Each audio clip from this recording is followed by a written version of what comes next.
வணக்கம் நண்பர்களே. இன்னும் ஒரு இனிய காலை பொழுதில் தீதும் நன்றும் நிகழ்ச்சியில் உங்களை சந்திப்பதில் மிக்க மகிழ்ச்சி அடைகிறேன். இந்த வாரம் காதலர் தின வாரம் என்பது உங்களுக்கு தெரியும்.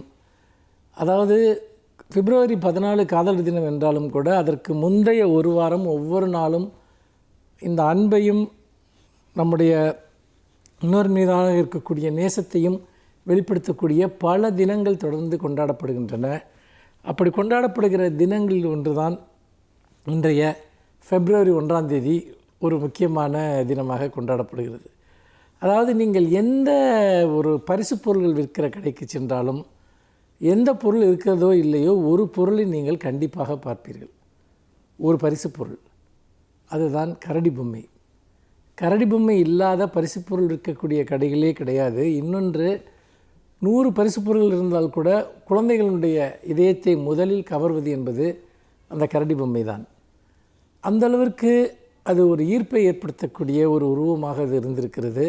உடனடியாக மனிதர்களோடு நெருக்கம் கொள்ளக்கூடிய ஒரு உருவமாக இருந்திருக்கிறது. ஏனென்றால் கரடிகள் மனிதர்களுடைய சாயலில் இருக்கின்றன. இன்னும் சொல்லப்போனால் மனிதர்களுடைய மாற்று உருவமாக அவை இருக்கின்றன என்பதை நாம் பல சமயங்களில் உணர்ந்திருக்கிறோம். அப்படிப்பட்ட கரடி பொம்மைகள் காதலர் தின வாரத்தில் ஒரு முக்கியமான இடத்தை ஒரு நாள் பிடித்து கொண்டிருக்கிறது. அதுதான் இன்றைய தினம், டெடி பேர் டே என்று சொல்லக்கூடிய இந்த தினம். இந்த தினம் என்பது எப்படி எதற்காக கொண்டாடப்படுகிறது என்பதை பார்க்க வேண்டும். அமெரிக்க ஜனாதிபதியாக இருந்த ரூஸ்வெல்ட் அவர் ஒரு முறை வேட்டைக்கு சென்றார். வேட்டைக்கு சென்றபோது அங்கு அவர் அந்த வேட்டைக்கு அவர் துப்பாக்கிக்கு முன்னால் இருந்த ஒரு கரடியை பார்த்து அதை சுட மறுத்து விட்டார். ஏனென்றால் அந்த கரடியை கொள்வதற்கு அவருக்கு மனம் வரவில்லை. அதனுடைய ஞாபகார்த்தமாக முதல் டெட்டி பேர் பொம்மை உருவாக்கப்படுகிறது. அதற்கு பிறகு அது ஒரு அன்பின் சின்னமாகவே அந்த டெட்டி பேர் என்பது மாறிவிடுகிறது. இந்த டெட்டி பேர் என்பது இன்றைக்கு உலகம் முழுக்க அது பரிசுக்காக கொடுக்கக்கூடிய ஒன்றாக மாறியிருக்கிறது. பலவிதமான பொம்மைகள் அதில் இருக்கின்றன. அதாவது சாதாரணமாக நாம் வழக்கமாக பார்க்கக்கூடிய கடைகளில் வாங்கக்கூடிய ஒரு கரடி பொம்மை என்பது அது மனிதர்களுக்கு மேல் நாம் கொள்ளக்கூடிய அன்பு, அக்கறை, கரிசனம், இதம் இவற்றின் அடையாளமாக அந்த கரடி பொம்மைகள் இருக்கின்றன. சிலர் பர்சனலைஸ்ட் டெடி பேர், அதாவது ஒரு விசேஷமாக அதில் எழுத்துக்களை எழுதியோ அல்லது காதல் வாசகங்களை எழுதியோ அன்பிற்குரியவர்களுடைய புகைப்படங்களை அதில் பதித்தோ கொடுக்கக்கூடிய கரடி பொம்மைகள் இருக்கின்றன. பெரிய கரடி பொம்மைகள் இருக்கின்றன. அவை ஒரு பெரிய காதலை, அன்பை வெளிக்காட்டக்கூடியதாக இருக்கிறது. காதலர்களுக்கு இடையே மட்டுமல்ல, நீங்கள் பார்த்தீர்கள் என்று சொன்னால் ஒரு குடும்பத்திற்குள்ளாக கூட குடும்ப உறுப்பினர்களும் அன்பை, பரிவை, இதத்தை வெளிப்படுத்தக்கூடிய கரடி பொம்மைகளை பரிசீலித்துக் கொள்கிறார்கள். கரடி பொம்மைகளை குழந்தைகள் அணைத்து கொண்டு தூங்குகிற காட்சி என்பது அவர்களுக்கு எவ்வளவு பெரிய நெருக்கத்தை அவை ஏற்படுத்துகின்றன என்பதை நம்மால் உணர முடியும். கரடி பொம்மைகள் ஒரு உயிருள்ள ஒரு ஜீவனைப் போலத்தான் அது ஒரு வீட்டில் அமர்ந்திருக்கிறது. கரடி பொம்மைகளுடைய கண்களை பார்க்கிற போது அந்த கண்கள் நம்மை உற்று பார்ப்பது போன்ற ஒரு உணர்வை அவை ஏற்படுத்துவதை நீங்கள் பார்க்கலாம். இப்படியாக தொடர்ச்சியாக நாம் ஒரு பொருள், ஒரு பொம்மை, அது ஒரு கரடி என்பது அது வெறும் மனிதர்களுக்கு அப்பாற்பட்டு வாழக்கூடியது அல்ல, வாழக்கூடிய விலங்காக இருக்கலாம். ஆனால் அதனுடைய உருவம், தோற்றம் மனிதர்களுக்கு மிக மிக நெருக்கமானது. அதைத்தான் இந்த டெடி பேர்ஸ் டே, கரடிகள் பொம்மைகள் தினம் நமக்கு உணர்த்துகிறது. மீண்டும் இன்னும் ஒரு புதிய சிந்தனையோடு உங்களை சந்திக்கிறேன். நன்றி, வணக்கம்.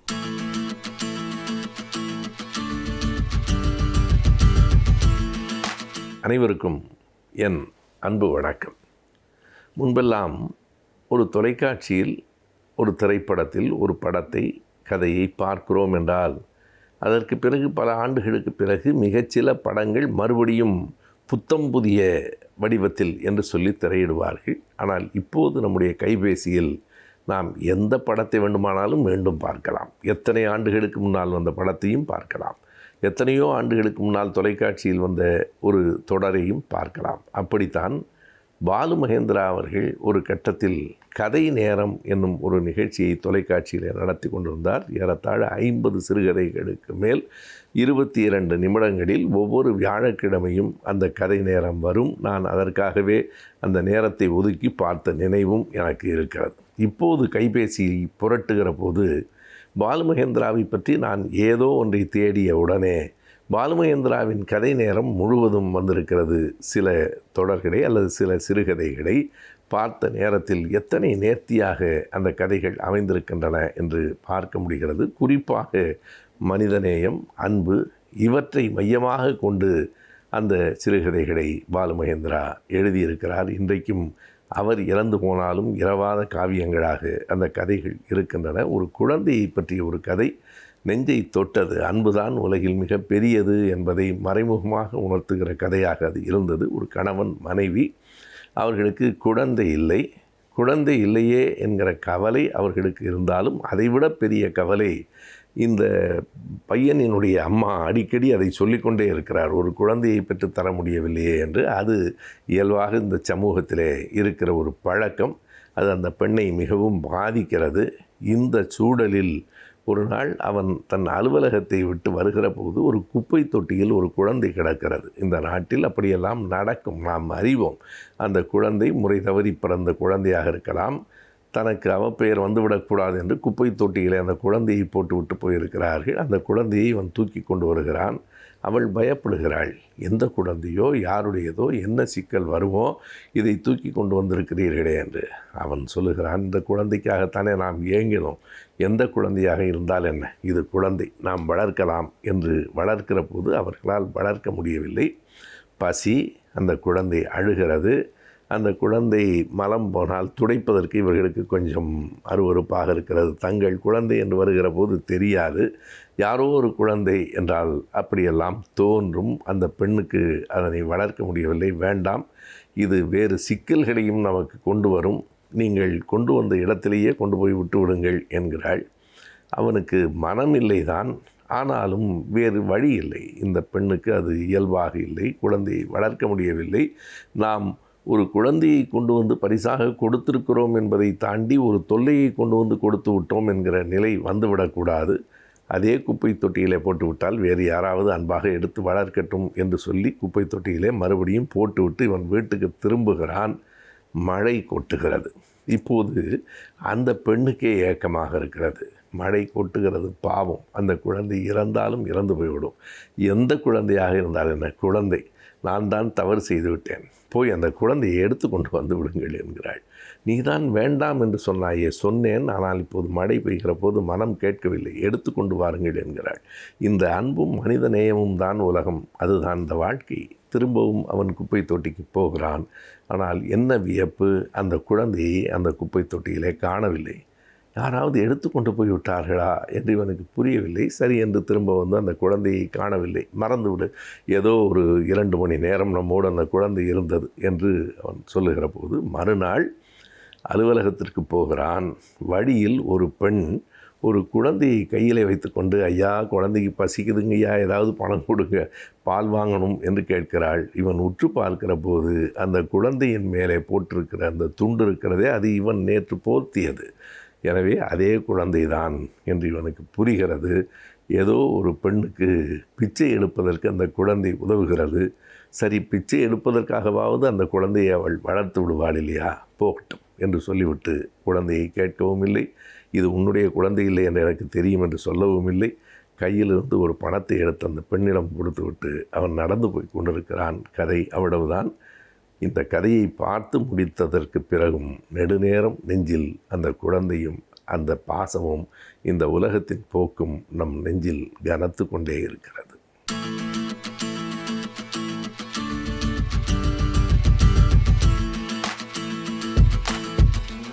கலைஞர் டிவி நேயர்களுக்கு வணக்கம். இன்றைக்கி நம்ம முதியோர்களுக்கான தடுப்பூசியை பற்றி ஒரு சில நிமிஷம் பேசணும்.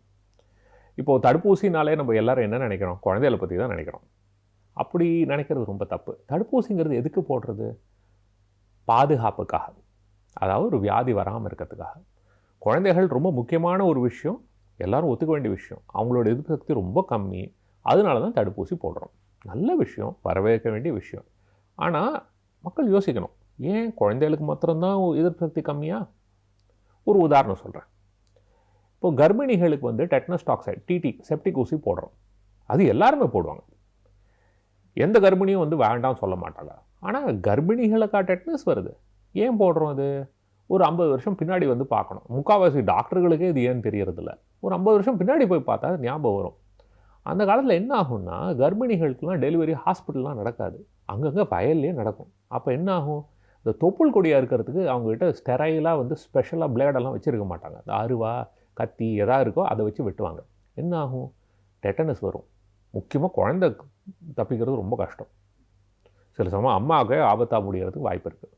இது வராமல் இருக்கிறதுக்காக தான் இந்த டிடி இன்ஜெக்ஷன், செப்டிக் இன்ஜெக்ஷன் எல்லா கர்ப்பிணிகளுக்கும் போடணுங்கிறது வந்து ஒரு விதிமுறையாக செஞ்சோம். அது போட்டதுலேருந்து பாருங்கள், குழந்தைகளுக்கும் இல்லை அம்மாவுக்கும் இல்லை, இன்ஃபேக்ட் அது எதுக்கு போடுறோங்கிறதே யாருக்கும் தெரியறதில்ல. அந்த அளவு வேலை செய்கிறது. ஆனால் இது எதுக்காக செய்கிறது, வராமல் இருக்கிறதுக்கு.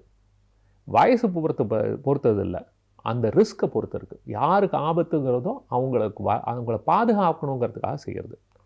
எதுக்காக அவ்வளோ தூரம் சொல்கிறேன்னா, எதிர்ப்பு சக்திங்கிறது வந்து ஒரு சமநிலையில் இருக்கிறது இல்லை.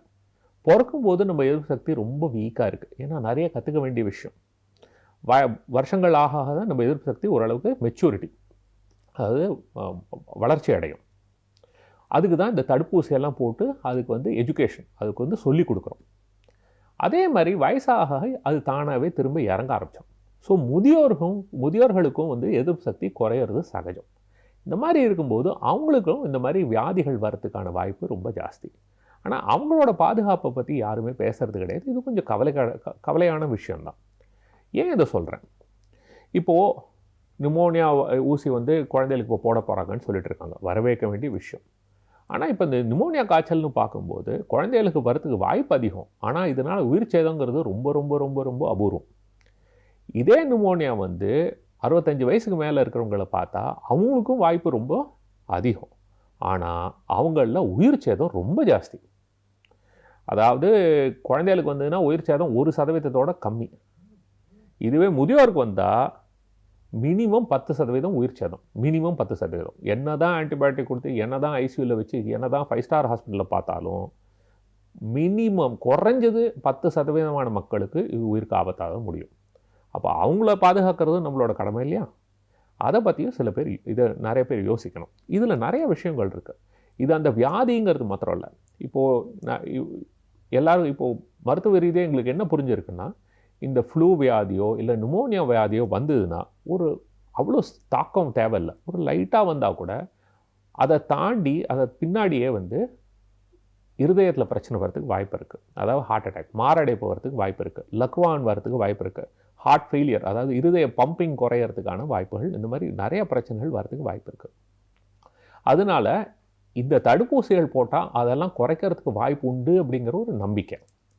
அதனால தான் இப்போ நிறையா சொசைட்டின்னு சொல்லுவாங்க. அதாவது heart failure society, critical care society, அந்த மாதிரி அவங்க வந்து கைட்லைன் கொடுப்பாங்க. அதாவது இந்த மாதிரி செஞ்சால் நல்ல விஷயம் அப்படின்னு.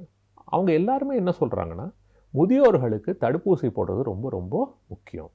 இதனால் தேவையில்லாத உயிர் சேதத்தை குறைக்க முடியும், தேவையில்லாத பல பிரச்சனைகளையும் குறைக்கிறதுக்கு வாய்ப்பு இருக்குது. அதாவது லக்வான்லேருந்து மாரடைப்புலேருந்து நிறைய விஷயத்தை குறைக்க முடியும்னு ஒரு நம்பிக்கை.